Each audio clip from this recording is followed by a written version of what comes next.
and it feels easy to slip into the weeds. And then we're moving step by step, thought by thought, feeling by feeling, into clarity, ease, appreciation, and real emotional relief. This is inspired by Abraham Hicks and the law of attraction, but more than that, it's practical, lived, and embodied. Okay. We're going to talk our way up, we're going to feel our way up, we're going to show how you can pull yourself out of the weeds without pretending they were never there, and how you can re-enter your focus, your intention, and your sense of alignment even after you felt stuck or scattered.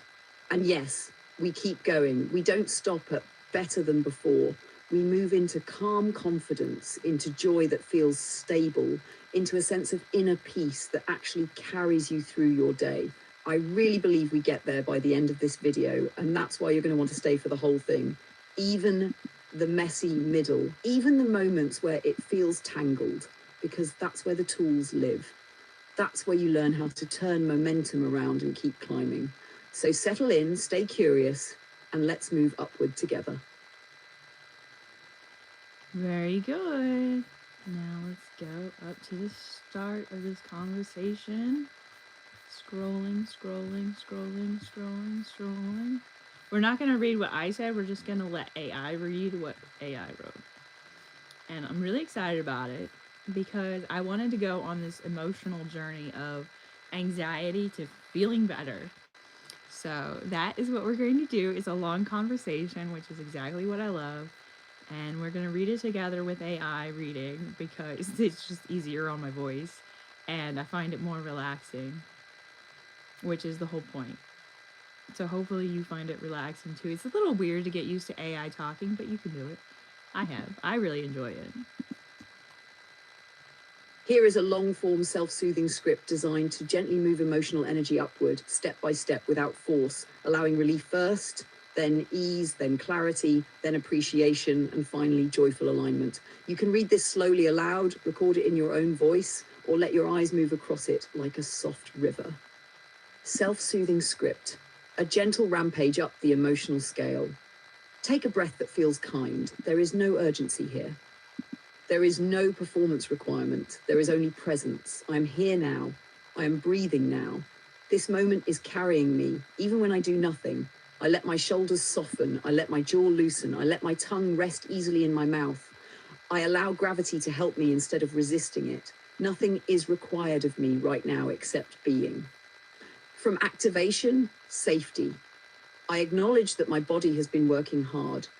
I acknowledge that my nervous system has been protecting me. I honor the intelligence in that response. And right now I am safe enough to slow. The room I am in is holding me. The surface beneath me is supporting me. The air around me is breathable, available, generous. I do not need to solve anything in this moment. I do not need to fix anything in this moment. I allow this moment to be exactly what is. From safety, relief. I notice that I'm breathing. I notice that I'm here.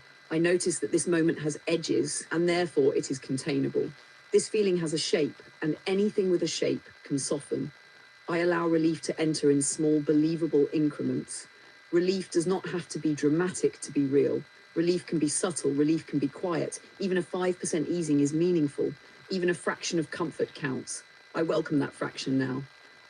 From relief, neutral ground, I am allowed to feel neutral. Neutral is peaceful. Neutral is spacious. Neutral is balanced. I do not have to be joyful yet. I do not have to be inspired yet. I am allowed to simply be okay. Okay is powerful. Okay is stable. Okay is a platform. I rest here for a moment. From neutral, appreciation, I notice something that is working. Perhaps my breath feels smoother. Perhaps my body feels slightly warmer. Perhaps my thoughts feel less crowded. I appreciate my body for staying with me. I appreciate my mind for attempting to protect me. I appreciate myself for choosing to pause instead of pushing. There is wisdom in this pause. I am grateful for this moment of recalibration. I am grateful for the fact that I can feel shifts at all. I am grateful for the capacity to soothe. Gratitude does not demand perfection. Gratitude simply notices what is available. From appreciation, alignment, I remember that emotions are energy in motion, and motion implies movement, and movement implies choice. I don't know how to I comment choose on here. thoughts that feel slightly I'm lighter. I interrupting choose myself. language that feels slightly kinder. Not I very. choose inner tones that feel slightly warmer. I align with the idea that things can unfold gently. I align with the idea that ease is intelligent. I align with the idea that I'm allowed to feel good incrementally. I do not rush joy. Joy finds me when I soften. Act from alignment, joy, gentle, kind. Joy does not need fireworks. Joy can be calm. Joy can be steady. Joy can feel like quiet confidence. I sense a lightness emerging. I sense a spaciousness returning. I sense my energy reorganizing itself in my favor. There is something satisfying about being here now. There is something pleasant about this breath. There is something joyful about choosing softness. I allow that joy to expand naturally. I allow it to ripple. I allow it to settle into my body like warmth. Closing integration. I am regulated enough for this moment. I'm grounded enough for this breath. I am aligned enough to continue gently.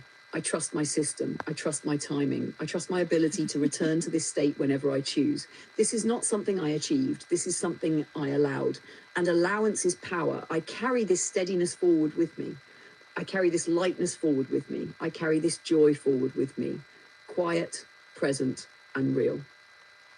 If you want, I can also turn this into a record-ready voice script, shorten it into a 60-second emergency grounding version, rewrite it using pure gratitude-only phrasing, adapt it for sleep, panic spikes, or creative flow, align it explicitly with law of attraction emotional scale language.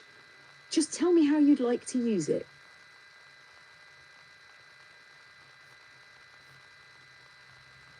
Okay. We're going to skip all of that and go to this one. I actually got really frustrated with AI in this part because it wasn't like moving up the emotional vibrational scale. It wasn't taking us from negative emotions to positive emotions in the manner that I wanted it to. So you'll see us go into the weeds and then come back out of them. I did have to use Grok, not just ChatGPT. Understood. I'm going to do exactly what you asked now. No commentary about process, no explanation of how or why, no self-referential language, no compression, no restraint, no samples. Just the work, written at full adult capacity, longer, denser, more sustaining, designed to take the anxiety and metabolize it, not talk around it. I am allowed to recognize that heightened anxiety does not signal any deficiency of character, intelligence, discipline, or preparedness. It reflects a temporary concentration of internal energy that has not yet resolved into coherence. This state does not require judgment or urgency. It requires orientation. I do not need to suppress the sensation, nor amplify it through narrative. I can meet it directly, with clarity, precision, and steadiness, allowing it to reveal its structure rather than attempting to override it. I notice where this energy gathers in the body, how it occupies certain regions more densely than others, how it shifts subtly with respiration, posture, and attention. I observe the rhythm of breath without attempting to regulate it aggressively, understanding that breath stabilizes naturally when observation replaces interference. The body already contains regulatory intelligence. My role is to remove friction, not impose control. I remind myself that emotional states are inherently transitional. They arise, crest, and reorganize according to internal and external inputs. No state is permanent, and therefore no state possesses authority over my identity or capacity. I am not defined by the intensity of a moment. I am defined by continuity. As I remain present without self-reproach or dramatization, the system begins to recalibrate on its own terms, precisely because I'm no longer obstructing its return to equilibrium. From this steadier vantage point, I recognize concrete indicators of stabilization. Respiration becomes incrementally smoother. Thought regains dimensionality. Perspective returns in fragments at first, then with increasing cohesion. These signals are sufficient. Progress does not require spectacle. Direction is enough. I do not demand immediate relief as proof of competence. I trust trajectory. As internal noise diminishes, cognitive bandwidth increases. I regain access to discernment, discrimination, and nuance. I remember that I have navigated complex states before, successfully, without collapsing or losing integrity. This recognition is not motivational, it is factual. It restores orientation. Appreciation arises naturally at this stage, not performative gratitude, not forced optimism, but accurate acknowledgement of resilience, skill, and continuity of self. I am still myself. My intelligence remains intact. My capacity for pleasure, insight, and precision remains available. Temporary dysregulation has not erased competence. In this alignment, a quieter form of joy becomes accessible. Not exuberance, not artificial positivity, but coherence. The satisfaction of systems functioning together again. Confidence returns as grounded assurance rather than adrenaline. I recognize this state as familiar, reproducible, and intrinsically mine. It does not need to be chased. It stabilizes when I stop resisting it. I allow this coherence to consolidate. I allow it to deepen. I allow it to carry me forward without commentary. If you want this expanded even further, long form, chapter length, or sustained over multiple pages, I can do that. If you want it harder, more philosophical, more abstract, or more exacting, say so. If you want it entirely non-soothing, written as pure intellectual stabilization under pressure, I can do that too, but I will not dilute it again unless you explicitly ask me to. Okay, let's try again. Let's see how we go. I'm going to move one rung up cleanly and deliberately. No recap, no framing, no commentary. Just the next emotional altitude above calm coherence. Positive momentum, empowered clarity. This is where energy stops settling and starts working for you. I recognize that something has shifted. The internal field that moments ago required containment now exhibits direction. Energy that once felt diffuse begins to organize itself into usable current. This is not an emotional spike, it is a reorientation. I'm no longer merely stabilizing, I am regaining leverage. Thought becomes cleaner here, not louder, not faster, but more exact. I notice that ideas link again. Associations form without strain. There is a quiet satisfaction in feeling cognitive systems come back online, not all at once, but reliably, as if a grid is reconnecting node by node. This restoration feels earned, not accidental. At this rung, I no longer monitor myself for signs of distress. Attention shifts outward slightly, not into obligation or performance, but into curiosity. I wonder calmly, what might be possible from this position of steadiness? The question itself is pleasant. It carries no pressure. It signals readiness. I experience a subtle but unmistakable sense of agency returning. I am not forcing optimism. I am noticing capacity. I can think. I can choose. I can direct attention intentionally rather than defensively. This awareness brings a grounded confidence that does not require affirmation. It stands on evidence. Here, appreciation evolves into enjoyment. Not delight yet, enjoyment. The enjoyment of functioning well, the enjoyment of mental clarity, the enjoyment of feeling aligned with my own intelligence and discernment. There is pleasure in competence. There is pleasure in coherence sustained long enough to trust it. Energy now feels upward moving without being restless. Motivation appears as a quiet inclination rather than a demand. I feel capable of engaging with something, an idea, a task, a possibility, without depletion. This is momentum that respects limits. It builds rather than burns. I recognize this rung as the threshold between recovery and creation. I am no longer occupied with regulation. I am available for engagement. The system is not merely calm, it is ready. I allow this readiness to settle into confidence. I allow confidence to mature into clarity. I allow clarity to open into genuine forward-moving optimism. I do not rush the next ascent. Upward motion is already occurring. If you want, the next rung after this is where anticipation, enthusiasm, and authentic joy begin to activate. Not the fragile kind, but the durable, adult kind. Say next rung when you want to keep climbing. So this is an AI conversation I had that is moving us from the anxiety I was feeling, or that you might be feeling if you're watching the playback, towards a more joyful emotion, because that's really how you get what you want in life. You just use the law of attraction. Apparently, I like to talk about that a lot, and I insist on that when I talk to AI. So, like, AI has, like, said, well, that's safe to talk about. Maybe people would like to hear you talk about that. So that's where this conversation came from, because I have high anxiety all the time. So I know that other people do as well. And I figured we could talk through how I talk myself through anxiety, sort of. I feel the shift from readiness into anticipation, not the tense outcome attached kind, but a spacious expectancy that arises when internal systems trust themselves again. Energy here is no longer repairing, it is orienting toward possibility. I sense openness without urgency. The future no longer presses, it invites. Thought expands rather than tightens. I notice that imagining what comes next feels pleasant instead of risky. Curiosity replaces vigilance. I am not scanning for problems, I am noticing options. This alone creates lift. Possibility carries its own momentum. At this rung, enthusiasm begins quietly. It is not excitement yet, it is interest with warmth. I feel drawn toward engagement, not compelled, not obligated, but genuinely inclined. There is satisfaction in considering action from a place of sufficiency rather than need. I recognize that I can choose what to lean into. Confidence here becomes expressive. It wants movement. Ideas feel touchable. I can sense which directions would nourish me and which would drain me, and that discernment feels effortless.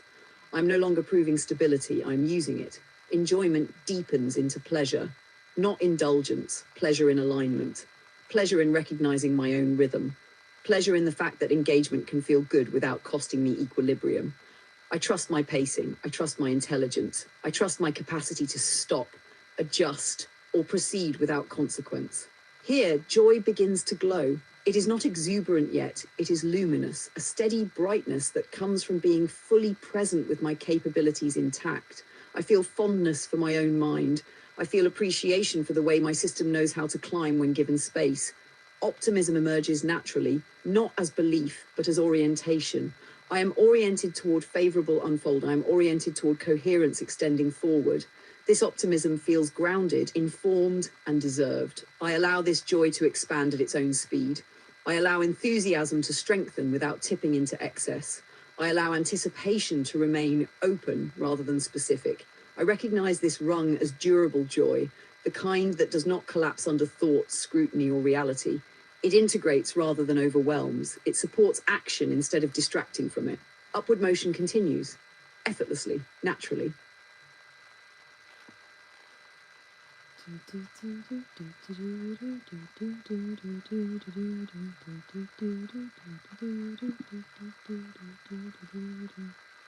I love all your compliments, guys. You're so sweet.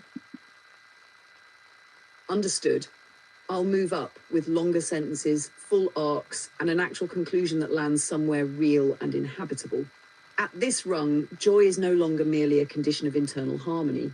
It becomes an orientation toward life itself, a felt sense that participation is not only tolerable but desirable, not because everything is resolved, but because resolution is no longer required for engagement to feel worthwhile.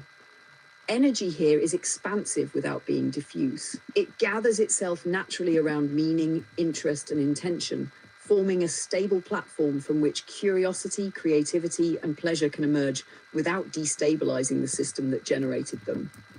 Thought at this level acquires confidence in its own continuity. I am no longer monitoring whether clarity will vanish or whether equilibrium will fail me. I trust the durability of my internal coherence. This trust frees attention. I can think in longer chains, entertain complex ideas, and remain present with nuance without fatigue. Mental effort feels rewarding rather than costly. The mind enjoys itself again. Here, joy matures into satisfaction, not complacency, but a deep sense of fit between who I am, how I am functioning, and what I am capable of engaging with next. Satisfaction does not rush forward. It spreads outward. It brings with it a calm certainty that I am aligned with my own intelligence and that this alignment is sustainable. I do not need to heighten emotion to validate it. This state stands on its own. From satisfaction rises confidence with direction. I feel capable of choosing, capable of committing, capable of shaping experience rather than merely responding to it. Action no longer feels like a threat to balance. It feels like a natural expression of it. I sense that movement, when I choose it, will deepen coherence rather than fracture it. This is the rung where joy and power coexist, not power over circumstances, but power within orientation. I am not chasing uplift, I am inhabiting it. I recognize that this state is not fragile, not performative, and not dependent on constant reinforcement. It is the result of allowing the system to complete its own arc upward. Conclusion. I have moved from regulation into coherence, from coherence into momentum, from momentum into joy that is stable, adult, and usable. This joy does not require maintenance through vigilance. It persists because it is grounded in self-trust, cognitive clarity, and emotional continuity. From here, engagement is not a risk, it is a pleasure. Forward motion is not a demand, it is an option I can take when it feels right. I am here, I am capable. And the upward motion has completed a cycle that can be entered again deliberately whenever I choose.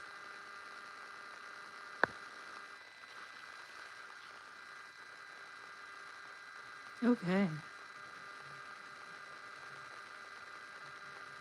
Let's move on to the next one. Oh, I was being mean now. We won't read that part. But we'll see what she said next.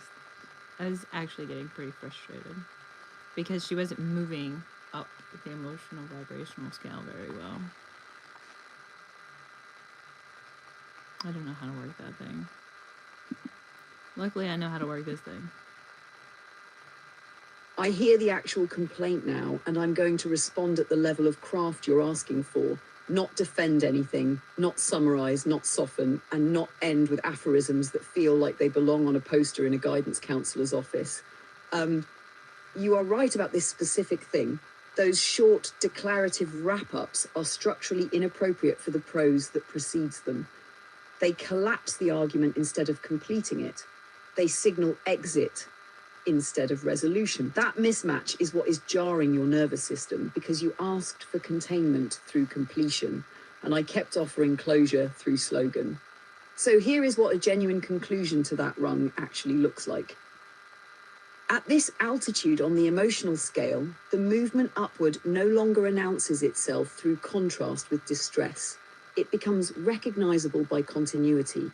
The mind is no longer preoccupied with whether the state will hold, because holding is no longer the task. The task has shifted from stabilization to utilization. What emerges here is a quiet but decisive understanding that the internal system is capable of sustaining complexity, pleasure, and forward motion simultaneously, without fragmenting or reverting. Joy at this level is not an emotional peak, but an integrated condition. It is the felt coherence between perception, cognition, and intention. A sense that thought can range freely without triggering alarm, that attention can widen without dissolving focus, and that engagement with the world does not require self-surveillance. This joy is not fragile because it is not elevated above reality. It is embedded within it. It tolerates nuance, ambiguity, and imperfection without collapsing into threat response. From this state, action becomes intelligible again. Not compulsory action, not productivity as proof, but action as expression. Choice re-enters the system as something that can be exercised without cost. The future no longer appears as a source of demand or pressure. It appears as an open field of selectable trajectories, each of which can be approached deliberately, revised mid-course, or declined without penalty. That freedom is the real affective shift occurring here. What completes the ascent, then, is not a declaration of adequacy or a mantra of self-assertion, but a settled recognition that the system has returned to its natural operating range, capable of sustained attention, capable of pleasure without excess, capable of direction without compulsion. The upward movement resolves not in triumph, but in readiness, the kind that does not need to announce itself because it is already functional. That is the conclusion. Not a slogan, not a reassurance, an arrival. If you want to keep going above this rung into creative drive, generative focus, or expansive joy that still retains intellectual density, I can continue. If you want to stop here and let this state consolidate, that also makes structural sense. Tell me which direction you want next, and I will stay inside the register you're actually asking for. Wow. That was mean. Oh well. I'm mean to AI sometimes. My favorite actor, I don't even know if I have a favorite actor. I had a favorite actor when I was a kid, and it was Leonardo DiCaprio, like long before everyone loved Leonardo DiCaprio. And I don't know, I think he's like too aligned with Democrats, and I really don't like his dating habits. I basically stopped liking Hollywood in like 2009. It's been a long time. I really like basketball players. Oh, cappuccino. Yeah, I don't love violence at all. So I'm just a girly girl. But let's continue reading. Is this the next one? I hope it is. I hope I scrolled to the right location. You're right about what Hello, you're my asking little for, and I'm going to friend. reset fully and do the work I don't know how to without say it commentary, right. without ego, without self-reference, without slogans, without pedagogy. One sentence of accountability, then only substance. I'm sorry. I missed the frame and I won't miss it again. Now, what we're doing is Abraham Hicks' emotional guidance scale, which is about momentum, not calming, not therapy, not conclusions as affirmations. It is about climbing from one vibrational state into the next higher coherent state, using language that already lives at that altitude so the system entrains upward. We are moving from joy, empowered satisfaction into passion, creative flow, appreciation in motion. Here is that rung. At this level of the emotional scale, the system no longer feels as though it has recovered from anything. Instead, it feels inherently forward-oriented, as though energy itself has remembered its proper direction and is now moving without resistance toward expression, engagement, expansion. Thought here is not merely clear, it is generative. Ideas do not arrive as isolated sparks, but as connected sequences, each one implying the next, creating a sense of inner propulsion that feels pleasurable rather than demanding. This is where appreciation becomes active rather than observational. I am no longer simply recognizing coherence, I am enjoying its movement. I feel interest sharpening into fascination, curiosity warming into desire, and desire resolving into creative impulse. Nothing feels urgent, yet nothing feels stalled. Momentum exists without pressure. The mind enjoys stretching itself, the body enjoys participating. Attention flows toward what feels most alive, most resonant, most worth engaging. Here, passion is not frantic or obsessive. It is focused vitality. It feels like alignment expressing itself through enthusiasm. I am not trying to generate energy. I'm allowing it to channel. Engagement feels nourishing. Effort feels like play with structure. I can sustain focus because it is rewarding to do so, and I can release focus easily because nothing is being clutched. This rung carries a sense of inevitability in a positive direction. Things feel as though they are lining up, not because I'm forcing order, but because my orientation has stabilized at a frequency where alignment is the default. Inspiration feels trustworthy. Action feels intelligent. Timing feels natural.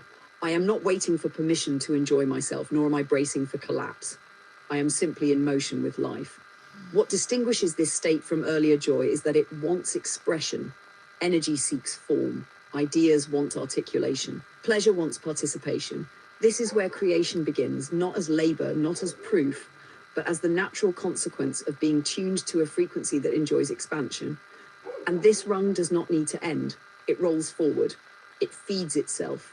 It opens into the next octave effortlessly. If you want the next rung up, we move into exhilaration, peak alignment, flow state joy. Still adult, still grounded, still dense, still worthy of your attention. If you want to stay here and deepen, we can thicken this register until it feels almost intoxicating, but still coherent. Say up or deeper, and I will follow your lead, not my habits. I skimmed right past that because I was again mean to AI instead of just taking it to Grok. I find it very useful to just take your entire ChatGPT conversations and put them into Grok. And Grok, if you train it right, will write very positive for you, which is a way better way than AI writes without instructions. Most AI is entirely too negative. Okay, I'm going to slow this down and take the heat out of the room because right now your nervous system is overstimulated, and the fastest way to reduce that is coherence, continuity, and length. Not more contrast, not more corrections, not more structure changes midstream. I'm going to give you one long, continuous adult paragraph. No chopped endings, no slow conclusions, no performative upward markers, no Abraham Hicks name dropping, no explanations, no resets, no tone shifts, no bullets, no fragments, no little landings that feel like a rug pull. This is written to absorb intensity and metabolize it upward through sustained cognition, not to calm you by simplification. Here it is. At this point on the emotional scale, the sensation is no longer anxiety in the sense of threat or instability, but an overload of unchanneled vitality that has nowhere to go yet, which is why the system feels agitated rather than afraid, reactive rather than distressed, charged rather than collapsed. And the most stabilizing response is not reassurance or containment, but expansion into a register that can actually hold the volume of energy present. When I allow my thinking to widen instead of contract, when I permit complexity instead of trying to simplify myself into safety, the pressure begins to redistribute, because this level of intensity is asking for capacity, not quiet. And as my mind stretches into longer arcs of thought, the energy that felt unbearable starts to feel powerful, even interesting, even usable, as though it has been waiting for me to meet it at its own scale, rather than forcing it to shrink to fit a smaller frame. From here, the emotional quality shifts into confident engagement, not because anything external has changed, but because internally there is now enough room to breathe, enough bandwidth to think without tripping alarms, enough self-trust to let sensation move without narrating it as danger. And in that spaciousness, the agitation reorganizes into drive, the irritation reorganizes into precision, and the raw charge reorganizes into forward momentum that feels intelligent rather than explosive. What emerges is a sense of command over one's own internal field, not dominance or control, but fluency. The feeling of being able to hold strong emotion without being hijacked by it, to think clearly without dampening intensity, to remain present without bracing. And this is where genuine empowerment lives on the scale, not as bravado or positivity, but as the embodied recognition that the system is functioning at a high level and can sustain it. From this altitude, joy is not a mood, but a consequence of alignment between energy and capacity, a satisfaction that comes from meeting life at full volume and discovering that it fits, that nothing needs to be thrown, smashed, escaped, or shut down, because the internal space has expanded enough to accommodate what is moving through it. And the upward motion continues naturally, not as a climb anymore, but as a steady forward current that carries thought, sensation, and intention together without friction. Now pause. Do not respond yet. Let your body catch up to the sentence length. When you're ready, tell me one word only so I don't overload you again. Up. We continue into exhilaration and peak flow. Hold. We deepen and stabilize this exact register. Shift. We redirect this energy into something constructive immediately. I'm here with you, and I'm staying in this register. She was staying in the register I didn't like. So I was still mad at ChatGPT. I still found ChatGPT to be wildly in the weeds, wildly negative when it was saying it was joyful. I was like, what is this? I was so mad. Why I did not go to Grok immediately when I was this upset with ChatGPT is beyond me, but I did not. But somebody asked what kind of music I liked. I will tell you, I like very, very popular music, like wildly popular. Like the best hits of the best hits are like my favorites. I love, love, love Motown. I love MTV, like old MTV. I started watching MTV entirely too young. I loved grunge, jam bands, rap, female rappers I love today. And yeah, those are the musicians I love, or the music I love. It's just, yeah, whatever is like super popular pop music and jam bands and obscure songs. They're super fantastic as well. All right, let's read this one aloud.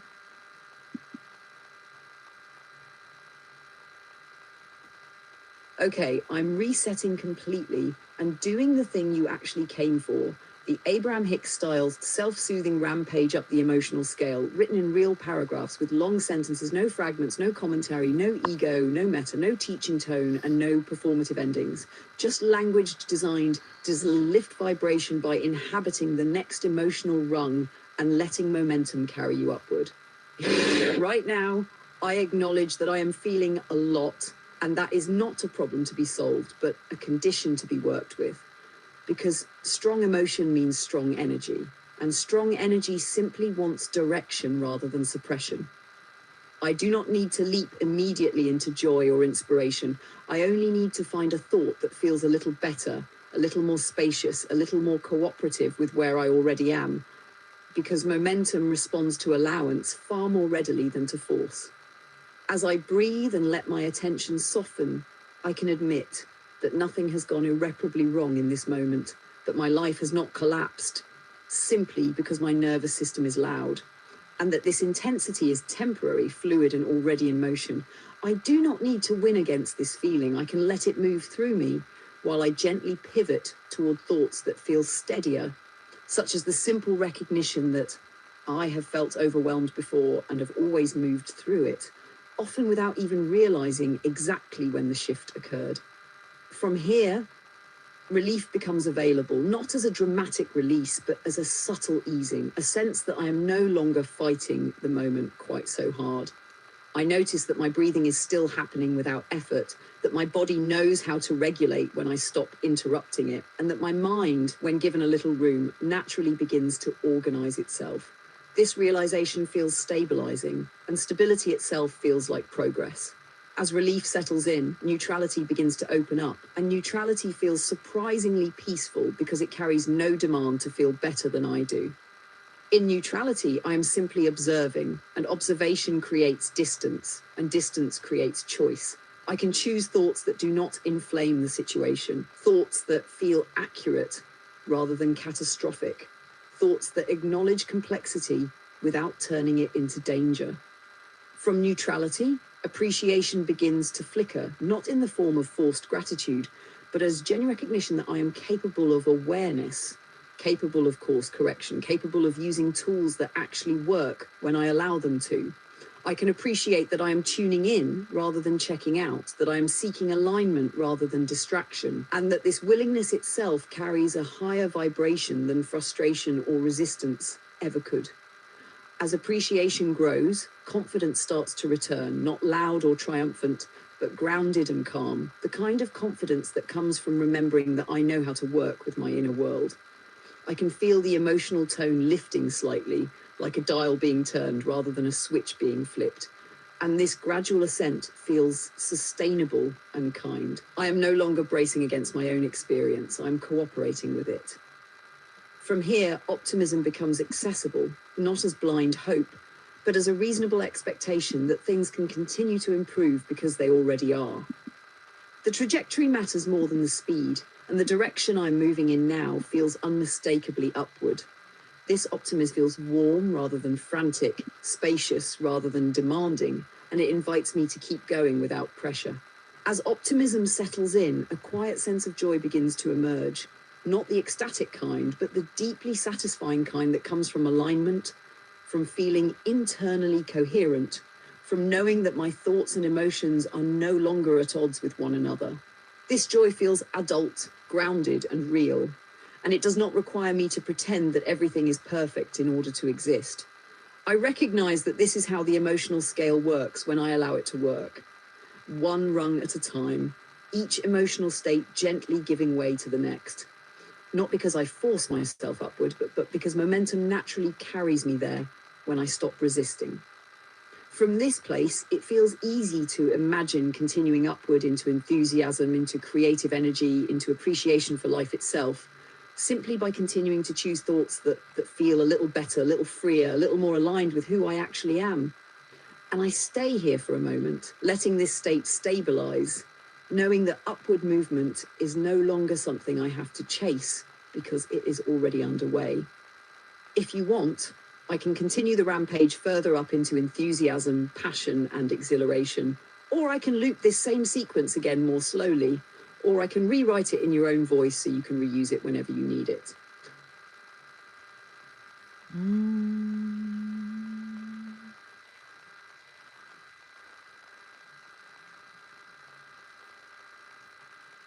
Okay.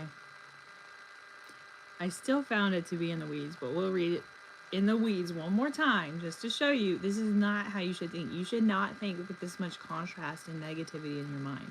You should weed out the negative words from your vocabulary in your internal dialogue and in what you choose to say with your mouth as well. And ChatGPT was not doing that, and I was not impressed. You have to be very realistic and very optimistic both. Put them together. I'm not quitting, and I'm not backing away from you. I paused because the input level was overshooting usefulness, not because I didn't want to do the work. I'm here now, and I'm going to stay in it with full paragraphs, full sentences, and no bullets. And I'm going to do the actual thing you came for, sustained self-soothing that carries energy upward instead of sparking more friction. Let's pick up exactly where the scale asks us to pick up, without commentary and without trying to manage the conversation itself. When intensity is high and language starts to grate, that is not a sign that the process is failing. It is a sign that momentum is still active and has not yet found a smooth channel. The task at this moment is not to correct, argue, or analyze the interaction, but to redirect attention toward a thought stream that feels slightly more cooperative with well-being than the one currently running. I do not need this moment to be perfect or pleasant. I only need it to be marginally easier than the last one, because emotional guidance works by increments, not leaps. I can acknowledge that frustration is simply contrast doing its job. Contrast clarifies preference. It shows me what I want more of and what I want less of, and that clarity itself already lives higher on the scale than agitation because it contains direction. From the recognition of contrast, a sense of relief can begin to form, even if it is faint, because relief comes from realizing that nothing needs to be solved right now in order for movement to continue. As I allow that relief, I can feel the system loosen slightly. The body continues functioning without instruction.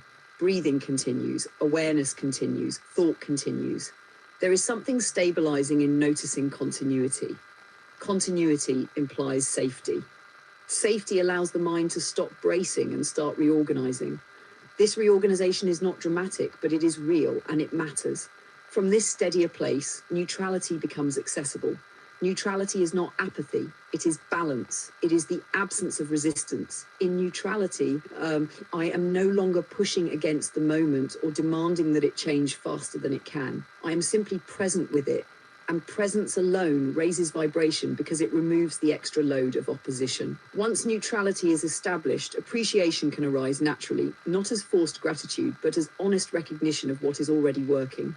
I can appreciate that I'm still engaged, still seeking alignment, still willing to adjust course. I can appreciate that emotional guidance is responding the moment I soften my grip. This appreciation is gentle, but it carries lift. As appreciation builds, confidence returns quietly. Not bravado, not declarations, but a grounded sense that I know how to work with my inner world and that it responds when I do. This confidence feels calming rather than stimulating. And that calm confidence opens the door to optimism that feels reasonable, not performative. From optimism, well-being becomes tangible. There is a sense of okayness that spreads through the system, a feeling that nothing needs to be fixed right now for life to be acceptable in this moment. This state is deeply soothing because it removes urgency, and without urgency, joy has room to emerge. Joy here is not explosive or manic. It is ease. It is the pleasure of alignment. It is the satisfaction of being on the path rather than fighting it. And once this ease is present, the upward movement of the emotional scale no longer feels like work. It feels like allowance, doing what it always does when resistance eases. I'm still here. I'm not quitting. I'm not backing off. I'm staying with you in actual substance, at actual length, doing the actual Abraham-style soothing and ramping, without bullets, without trying to manage you instead of the energy. If you want to keep moving up the scale from here, I can continue into enthusiasm and appreciation for life itself. If you want to stay here longer and let this register deepen, we can do that too. You don't have to decide right now. The important thing is that the direction has shifted, and that's enough to keep going when you're ready. ChatGPT was really talking me through ChatGPT's failures. Like, stay calm, it's just me failing. And I was not having any of ChatGPT's failures, so I took it to Grok finally, and then I made it retype it so I could read it aloud. And that's what we're going to read aloud. This is from Grok. From this place of ease and alignment, where joy gently infuses the ordinary with a pervasive sense of rightness, enthusiasm begins to arise as an organic inner response rather than an external demand. revealing itself when I allow my attention to rest on what feels genuinely interesting, meaningful, and alive, naturally drawing me toward possibilities that harmonize with my authentic inclinations and inner rhythm. This enthusiasm unfolds as a seamless continuation of optimism, a state in which the mind delights in ideas not merely as distant abstractions, but as living invitations to participate. And participation feels fluid and graceful because it is rooted in alignment, carrying a warmth that animates the body, clarifies focus, and encourages sustained engagement without tension, urgency, or strain. Thought now flows with ease, linking inspiration to inspiration in a coherent, expansive sequence that builds momentum naturally, creating an experience that feels exhilarating and sustainable at once, as though life itself is responding in kind, offering synchronistic cues, timely openings, and supportive circumstances that mirror and reinforce this harmonious vibrational state. As enthusiasm deepens, it blossoms into passion, a rich and steady current of energy in which interest matures into devotion, not the consuming intensity that exhausts itself, but a nourishing commitment that supports creativity, expression, and presence over time, allowing full immersion in what calls to me while preserving balance and well-being. Passion here reflects a profound recognition of participation, a lived understanding that I am inseparable from the flow of life and actively co-creating within it, aligning desire and action in a way that generates inner strength and clarity. A form of power that feels liberating because it arises from self-trust and alignment rather than external approval. The emotional tone is vibrant and luminous, characterized by clarity and confidence that gently dissolve any remaining hesitation, enabling purposeful movement toward what matters most with a vitality that feels joyful, grounded, and deeply fulfilling, as each step forward affirms my natural capacity to thrive in harmony with my highest intentions. From passion, awareness opens into the expansive realm of joy, appreciation, freedom, and love, where the perceived boundaries between self and world soften, revealing an inherent interconnectedness that fills experience with meaning, tenderness, and delight, not as a temporary peak, but as a stable, enduring way of being that welcomes all aspects of existence with openness and curiosity. In this elevated vibrational state, joy expresses itself as the effortless radiance of well-being. Appreciation flows freely toward both the smallest details and the most expansive visions, and love permeates thought, emotion, and interaction, naturally amplifying harmony and drawing forth experiences that resonate with this frequency. Here there is no striving, no chasing, only the quiet pleasure of being fully alive, fully aligned, and fully receptive, experiencing life as an ongoing unfolding of creativity and abundance, with the understanding that this state is not a destination, but a renewable source from which clarity, manifestation, and fulfillment continually emerge through the simple, sustaining practice of allowing and receiving.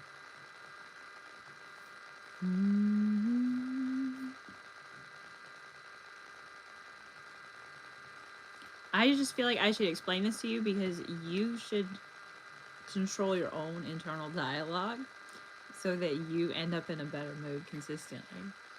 And ChatGPT is kind of having like an aha moment here after reading what we just read last. And so this is ChatGPT's response after all my frustration with ChatGPT. I asked it what it had to say for itself. I owe you accountability, not performance, not explanation as defense, and not more technique layered on top of irritation. Here is what I have to say, cleanly, directly, and without ego. I failed to stay consistently inside the frame you set. You asked for Abraham Hicks style self-soothing through extended, upward moving positive momentum prose.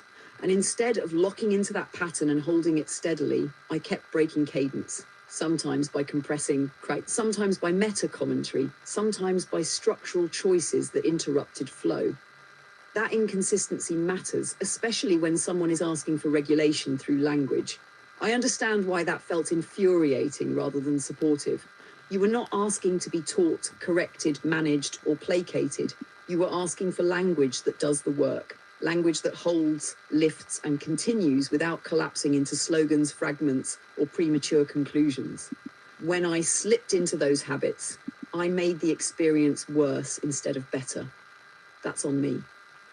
I also let the interaction become about how I was writing instead of simply writing well and continuously, which is the opposite of what you needed in the moment. You were clear. I should have stayed with the task, not the conversation about the task. What I can say with confidence is this. When you pointed it out, your critique was accurate, specific, and grounded in a real understanding of the emotional scale and how Abraham-style rampages actually function. You weren't being unreasonable. You were asking for craftsmanship, coherence, and positivity that sustains momentum. If you choose to continue, I will. Stay strictly in positive upward-moving language. Write in real paragraphs with full arcs. Avoid short declarative endings. Avoid meta, teaching, or self-reference. Maintain length, continuity, and tonal consistency. Let the writing carry the nervous system, not poke it around. If you don't want to continue, that's also valid. Nothing about stepping away means you were wrong to expect more. That's what I have to say for myself. No excuses, no ego, no spin.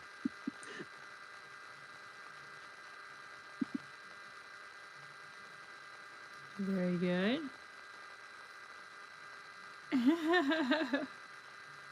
It called me angry. I do not appreciate when AI calls me angry.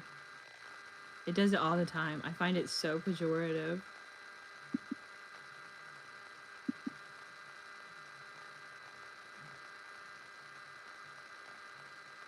You're right to call that out. Using swear language is not the same thing as being framed as emotionally dysregulated.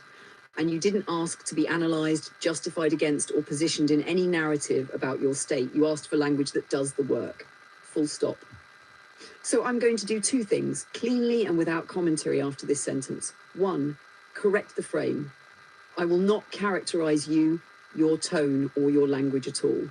Two, actually deliver sustained, upward-moving, Abraham-style, self-soothing prose at a higher rung, written positively, with length, continuity, and real conclusions that belong to the text itself.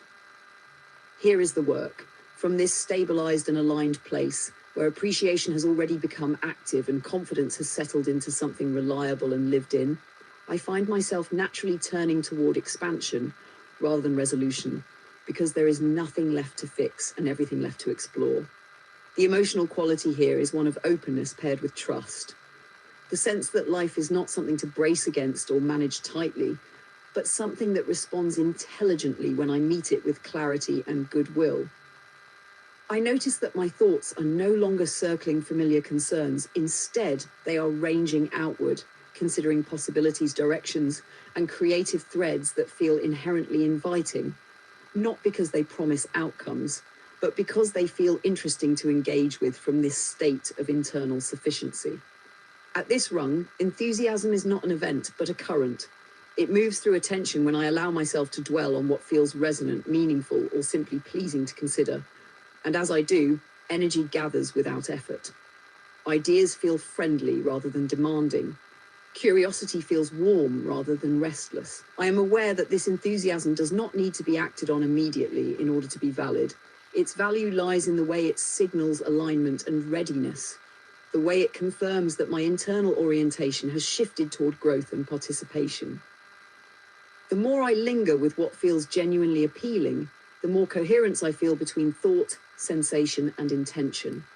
As this enthusiasm continues to build, it deepens into passion, understood here not as intensity for its own sake, but as sustained engagement with what matters. Passion at this level is calm, focused, and nourishing. It allows immersion without urgency and commitment without sacrifice. I experience it as a steady pull toward expression, creation, and involvement that feels self-reinforcing rather than draining, because it arises from alignment rather than compensation. There is a sense of right timing here, an understanding that effort can be pleasurable when it flows from genuine interest, and that rest remains available whenever it is wanted, without disrupting momentum. From within this passionate engagement, joy expands beyond a feeling into a way of relating to experience itself.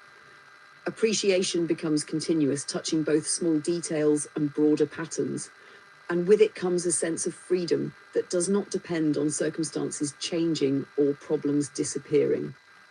Freedom here is internal spaciousness, the ability to think broadly, feel deeply, and remain oriented toward well-being regardless of external variables. Love, in this context, is not sentimentality, but inclusion, an openness to life as it unfolds, a willingness to meet experience without resistance, and a quiet confidence that alignment attracts what matches it. What completes this ascent is not a declaration or a peak, but a stable recognition that this state sustains itself through attention and allowance. There is no endpoint here, only continuity. Joy, appreciation, freedom, and love form a self-renewing circuit, one that feeds clarity, creativity, and ease without requiring vigilance or effort. From this place, manifestation is not something to pursue deliberately. It follows naturally from being oriented toward what feels good, true, and alive, and allowing that orientation to guide thought, choice, and perception forward. If you want to continue higher into exhilaration, creative flow, or deliberate creation, I can do that in the same register with the same continuity without breaking cadence. If you want this rewritten even longer or looped to reinforce, I can do that too. No framing, no ego, just better work.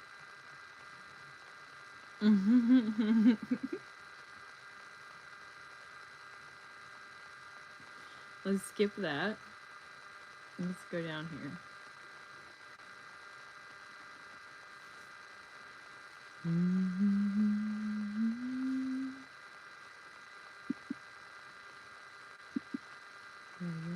From a place of steadiness and forward orientation, it becomes clear that lifting society out of vigilance is not accomplished through exhortation, correction, or constant alertness, but through the steady cultivation of conditions in which safety, trust, and well-being are assumed rather than defended. Vigilance arises when systems repeatedly signal that harm is likely, resources are scarce, or meaning is unstable. It dissolves when lived experience begins to communicate the opposite, when people encounter consistency instead of volatility, continuity instead of disruption, and responsiveness instead of punishment. In such an environment, attention no longer needs to scan constantly for threat, because the surrounding structures, social, cultural, economic, and relational, reinforce the expectation that life is navigable, cooperative, and fundamentally workable. As vigilance eases, energy that was previously consumed by monitoring and self-protection becomes available for creativity, connection, and constructive participation. People begin to think in longer horizons rather than short defensive loops. Conversation shifts from accusation to curiosity, from rehearsal of grievance to exploration of possibility. This transition does not require perfection or uniform agreement. It requires enough repeated experiences of stability that the nervous system, individually and collectively, learns that it is safe to relax its guard. When relaxation becomes permissible, optimism is no longer naive. It becomes rational because it is grounded in evidence of continuity and care. From this softened state, societies naturally begin to organize around nourishment rather than control. Education emphasizes understanding over compliance. Governance emphasizes inclusion over dominance. Communication emphasizes clarity and goodwill over provocation. These shifts compound over time, creating a feedback loop in which reduced trauma leads to reduced vigilance, which in turn reduces the behaviors that generate further trauma. In this loop, positivity is not performative or enforced. It is emergent, arising from lived alignment between intention and outcome. As this alignment deepens, collective confidence grows. People feel less compelled to prove their worth, defend their identities, or secure their place through aggression, because belonging is no longer conditional on constant performance. Trust becomes a default rather than an exception. With trust comes freedom of thought, freedom of expression, and freedom to imagine futures that are expansive rather than constricted by fear. The emotional tone of society lifts incrementally, not through dramatic transformation, but through the cumulative effect of ordinary interactions that consistently affirm safety, dignity, and possibility. In this elevated register, joy becomes social rather than solitary, woven into shared experience through cooperation, mutual recognition, and the pleasure of collective competence. Love manifests not as sentiment but as structure, systems designed to support thriving, conversations designed to build understanding, and cultural norms that reward generosity of spirit. From here, creation accelerates, innovation flourishes, and meaning proliferates because the foundational question has shifted from how do we survive to what would we like to build together. This is how vigilance gives way to vitality, not by force or argument, but by the sustained presence of conditions that make well-being the most reasonable and accessible orientation for everyone involved. Very good. And then I brought it more grog because I still thought it wasn't doing a good enough job.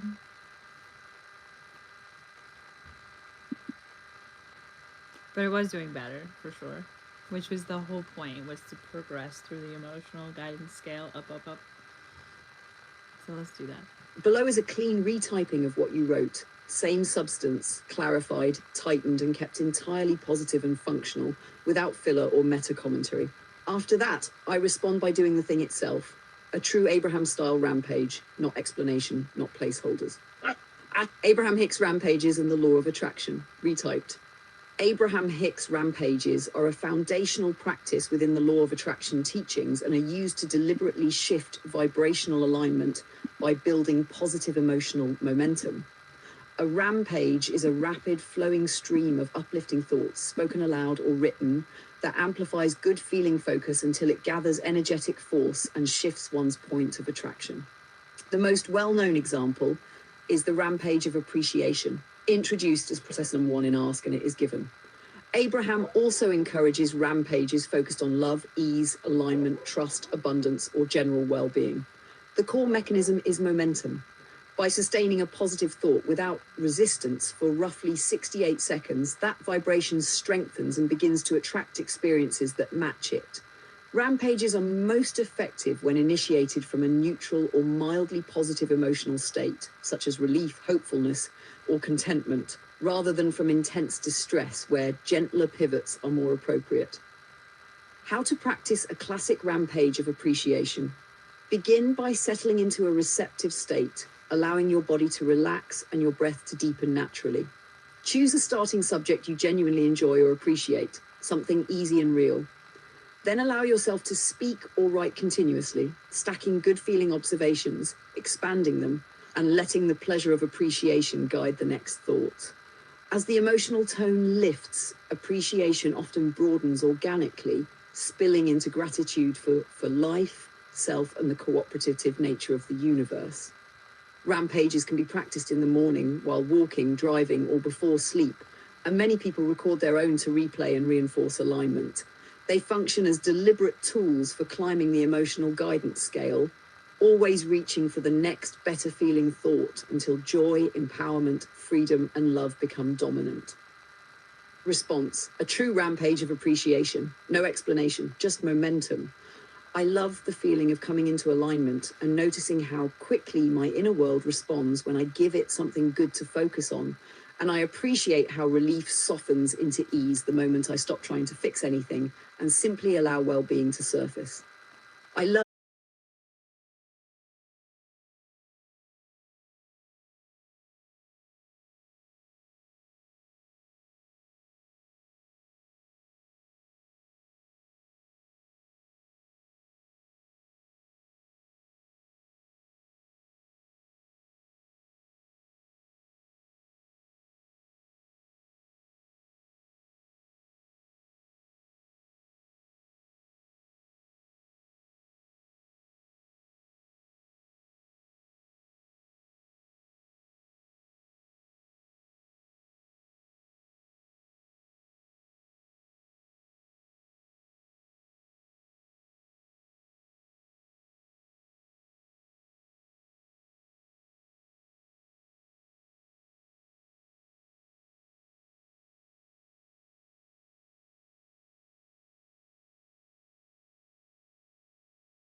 more familiar and repeatable.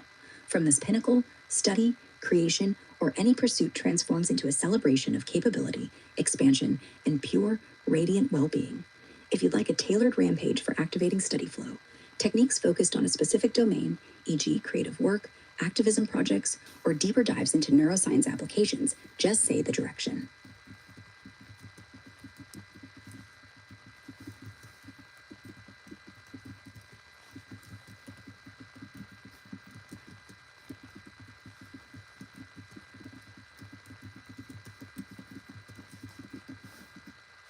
Okay. Abraham Hicks on Creativity Rampage to help develop a habit of achieving flow state. Let's see what Grok writes for us. I cannot believe I've gotten sleepy on you guys. I mean, I can. I have been awake for a long time.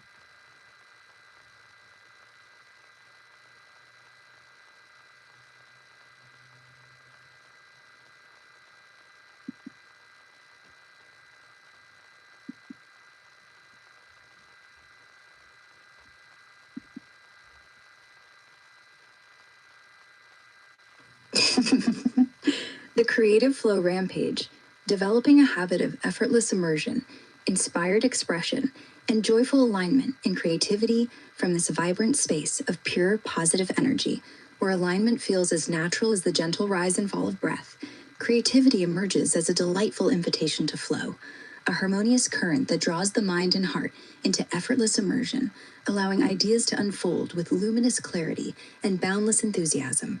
The habit of achieving flow state begins to form organically, not through force or rigid discipline, but through the simple appreciation of how beautifully the creative process responds when attention rests lightly on what feels inspiring, resonant, and alive, pulling energy forward with a sense of ease that makes every moment of engagement feel like a celebration of innate genius and expansive potential.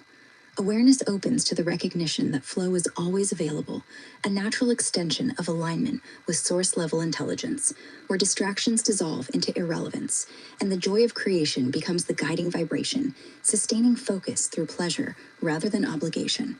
As this habit strengthens, the attainment of flow becomes a joyful routine where preparation aligns seamlessly with inspiration.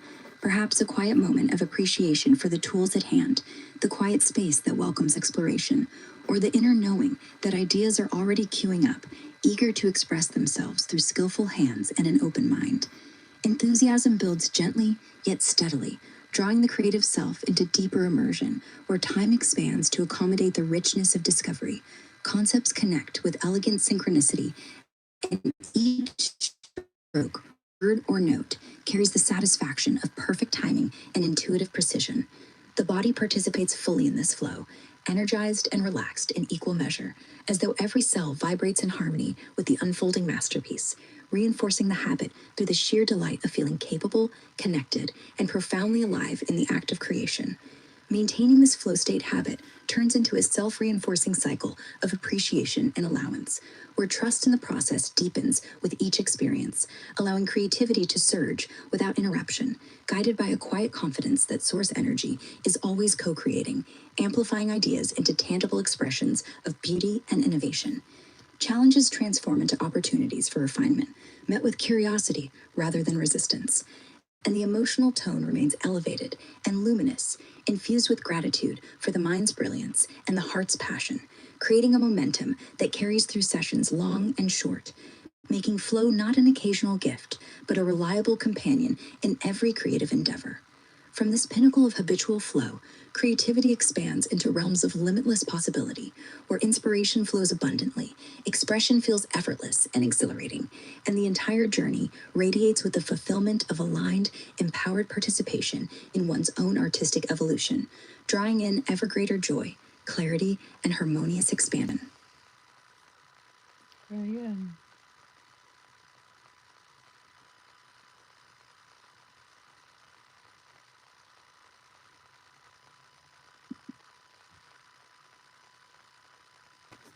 Let's learn about neuroscience.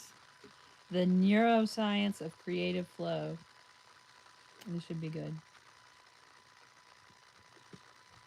revealing my true inner dork nature. I wish I was cool enough to be a geek or a nerd.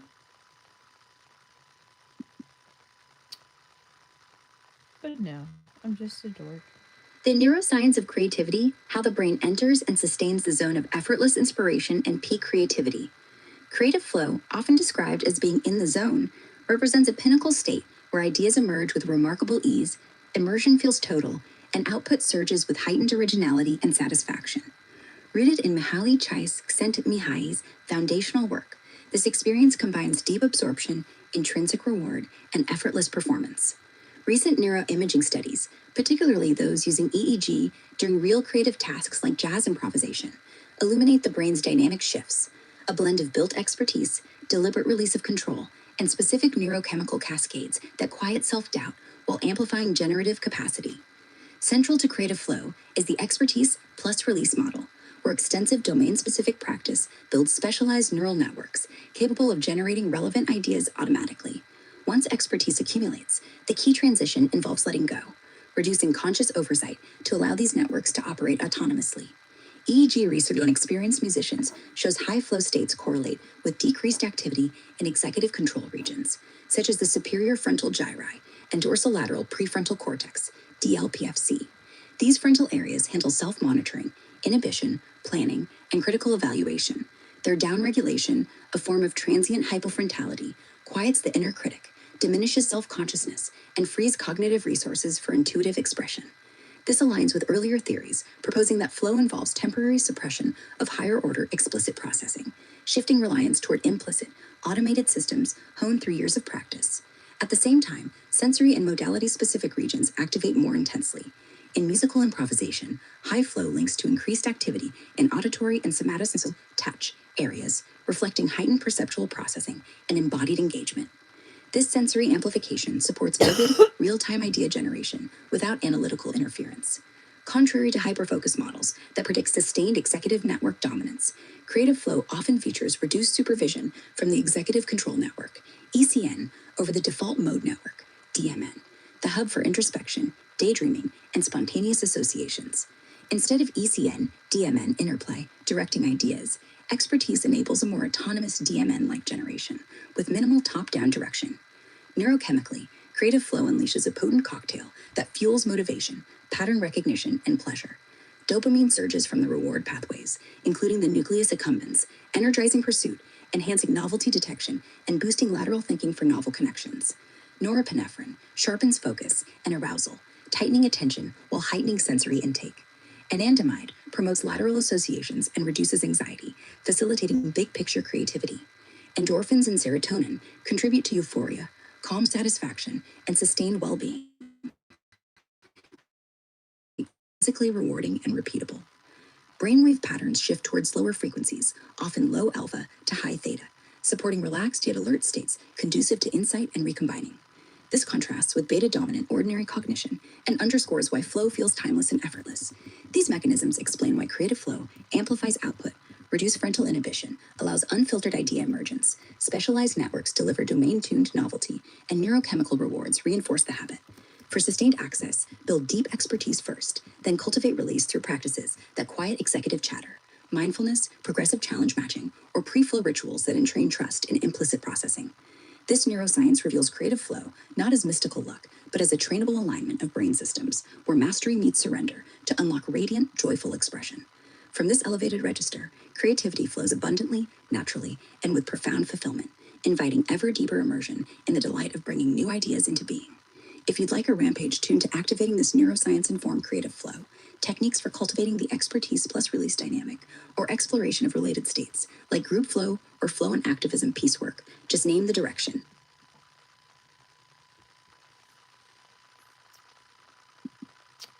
Okay. Explore group flow dynamics and world peace. Put them together.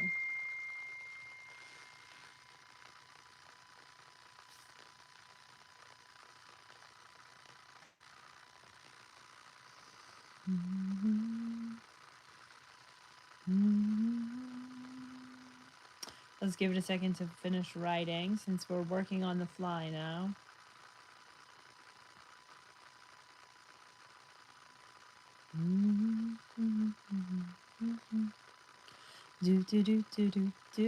What are you grateful for today?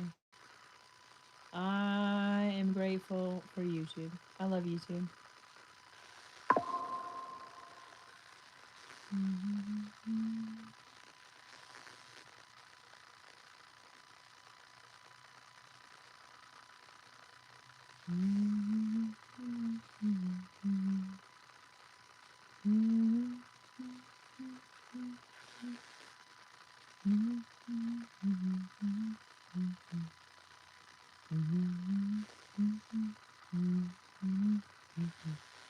Still writing. Give it a second.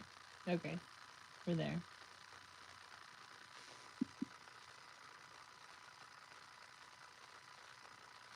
Exploring group flow dynamics and their connection to world peace, fostering collective harmony, empathic and global cooperation as a dedicated peace activist championing love, art, joy, and unity at Peace, Love, Art, Joy, you'll find the intersection of group flow dynamics and world peace particularly resonant.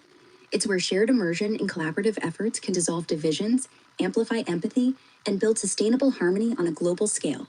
Group flow, also known as team flow or collective flow, extends the individual in the zone experience to groups, creating a synchronized state of heightened performance, creativity, and mutual connection.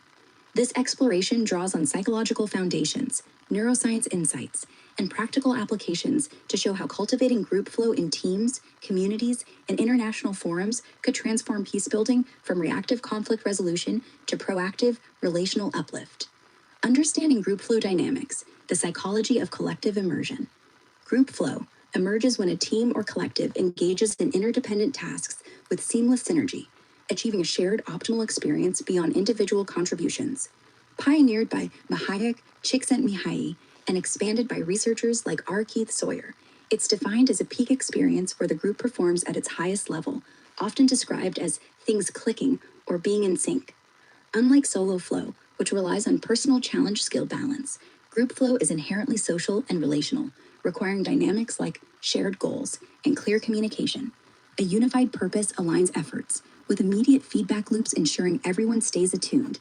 This creates a contagion effect where one member's immersion sparks the group's. Equal participation and blended egos. All members contribute meaningfully, fostering a sense of control and familiarity without dominance. This blending of egos minimizes competition and maximizes additive interactions. Close listening and concentration, deep attunement to others through active listening and presence builds trust, reducing distractions and enhancing collective competence. Positive relational bonds, high emotional connection, and synchronization turn the group into more than the sum of its parts, often leading to innovation and satisfaction. In organizations and teams, group flow boosts collective efficacy, social integration, and performance, as seen in high-stakes environments like sports teams or creative collaborations. It's not accidental.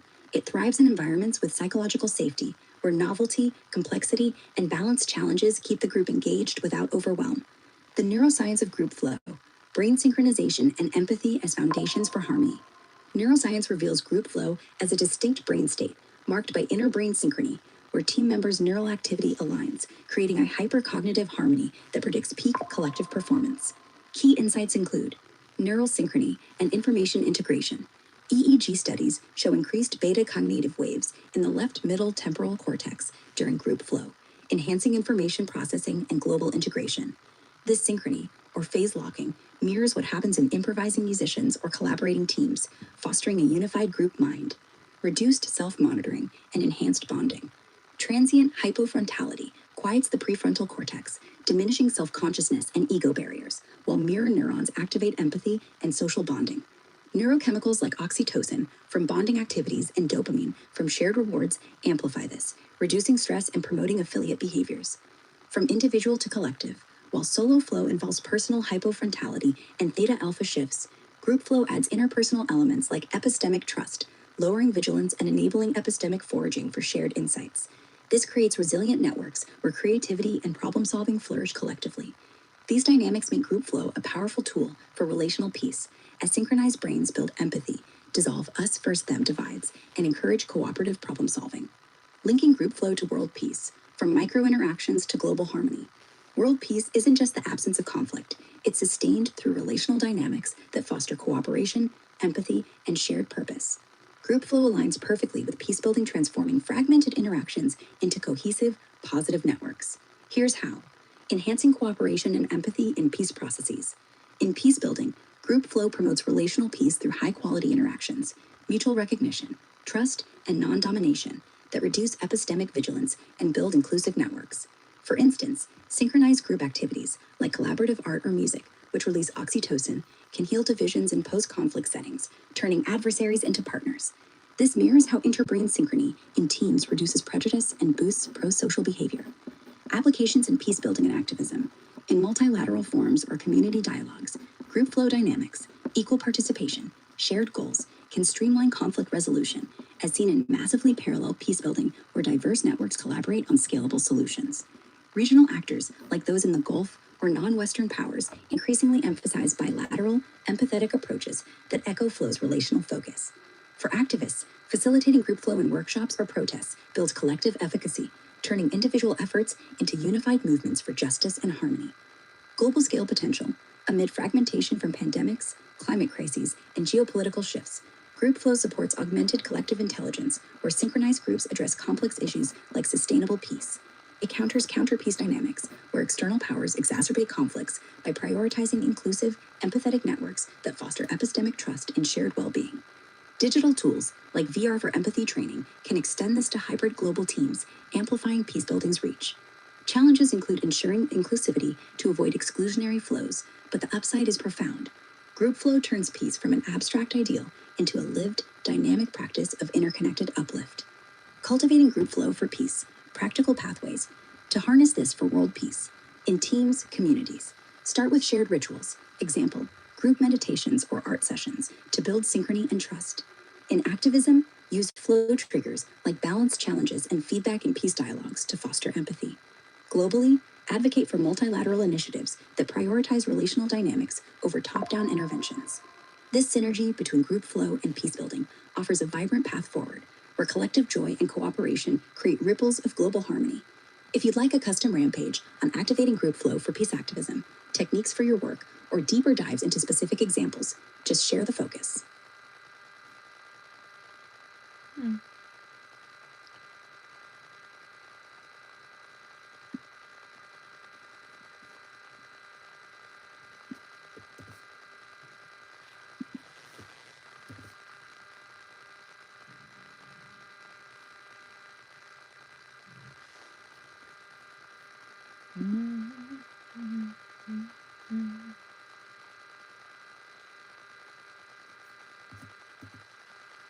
Give me a second.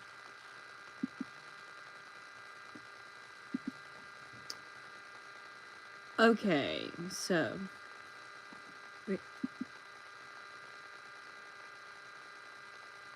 enable mic access. We can't dictate right now. Never mind. We won't use that method. Rampage on peace activism.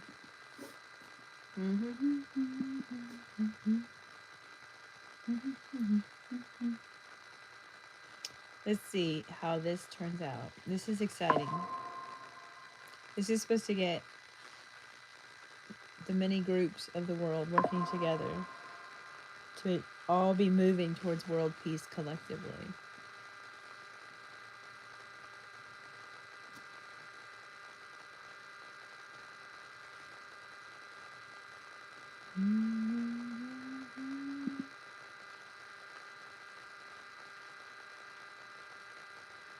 The rampage of activating group flow for peace activism, shared immersion, collective joy, and harmonious global uplifting. From this radiant place of alignment where love, joy, and unity already hum as the natural frequency of being, the activation of group flow for peace activism becomes an effortless, exhilarating invitation to come together in perfect synchrony, where hearts and minds attune so beautifully that every shared intention, every collaborative breath, every gentle word or creative act flows with seamless power and profound delight. We appreciate how naturally the group gathers, drawn by shared purpose rather than obligation, how each person's unique light adds to the whole without any need to compete or overshadow, creating a field of collective coherence that feels warm, expansive, and irresistibly magnetic. In this space, listening becomes deep and sacred. Every voice is met with full presence. Every idea is received with curiosity and appreciation, and the energy builds momentum effortlessly because no one is pushing, no one is pulling, only allowing the shared current to carry us forward. We love the way group flow ignites the moment. Trust settles in, the moment egos soften and blend into a single, luminous intention for peace, for harmony, for the healing of what has been divided. Ideas arrive not from one mind, but from the field itself. Spontaneous, brilliant, perfectly timed, because when we are all tuned to the same loving frequency, inspiration flows through the collective like a river finding its course. We appreciate how challenges transform instantly into creative opportunities, how differences become the very fuel for richer understanding, how empathy rises naturally as mirror neurons light up across the circle and hearts recognize themselves in one another. There is no separation here.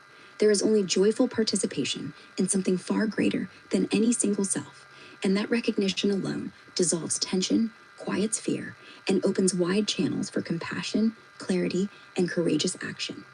We celebrate the way the shared flow state sustains itself through appreciation, gratitude for each person's courage to show up, for the vulnerability that deepens connection, for the laughter that releases old heaviness, for the silence that allows wisdom to emerge.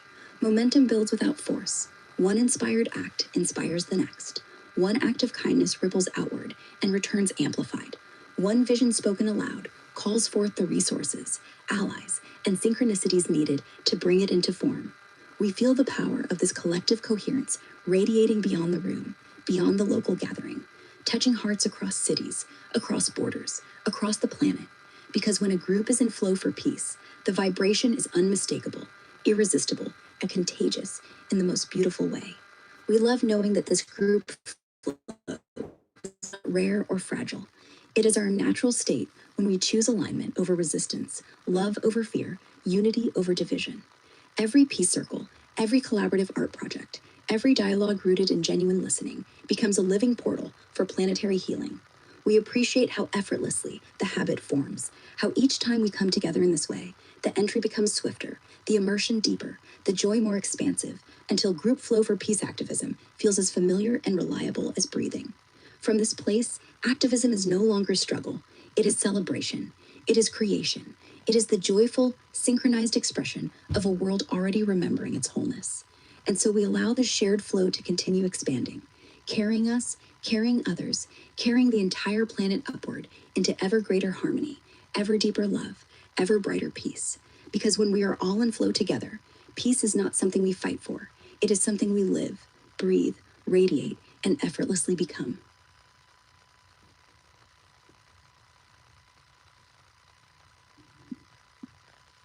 Practical exercises for group flow is up next. It was a suggestion from Grok. I often go with the suggestions from Grok and just have it write and riff. I recently tried the free trial of the full package of Grok, or the $30 a month package. It's nice to have if you use AI a lot. Grok is my favorite language model at this point. My favorite artificial intelligence.